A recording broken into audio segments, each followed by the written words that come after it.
పాటున ఈ రౌడీ గెలిస్తే, ఇట్లాంటి రౌడీ షీటర్లు గెలిస్తే మీ ఆడపిల్లలు జూబ్లీ హిల్స్ గల్లీలో, మధురానగర్ గల్లీలో, వెంగళరావు నగర్ గల్లీలో, రేమత్ బస్తీల్లో, లేకపోతే యూసఫ్ కూడా బస్తీల్లో తిరిగే పరిస్థితి ఉంటుందా?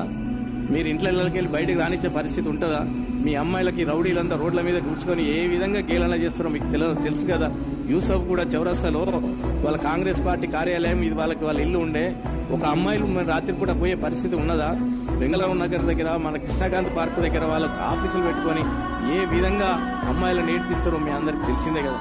మళ్ళా పొరపాటున కనుక ఇట్లాంటి వాళ్ళు వస్తే మళ్ళా వాళ్ళ పరిస్థితి ఏ విధంగా ఉంటుంది? జూబ్లీస్ పరిస్థితే కాదు, మొత్తం హైదరాబాద్ పరిస్థితులు కూడా మొన్న ఎట్లయితే ప్రచారానికి రౌడీలు, హైదరాబాద్ రౌడీలు అంతా ఎట్లయితే వచ్చిరో, మళ్ళా ఎక్కడెక్కడ పడుకొని కేసీఆర్ ప్రభుత్వంలో రౌడీలంతా పారిపోయి ఎవరి పని వాడు చేసుకున్న క్రమంలో ఇప్పుడు మళ్ళా హైదరాబాద్ లో ఏ బస్తీలో ఉన్న ప్రతి ఒక్కడు కూడా పొరపాటున గెలిస్తే మొత్తం రౌడీ రాజకీయం వస్తుంది.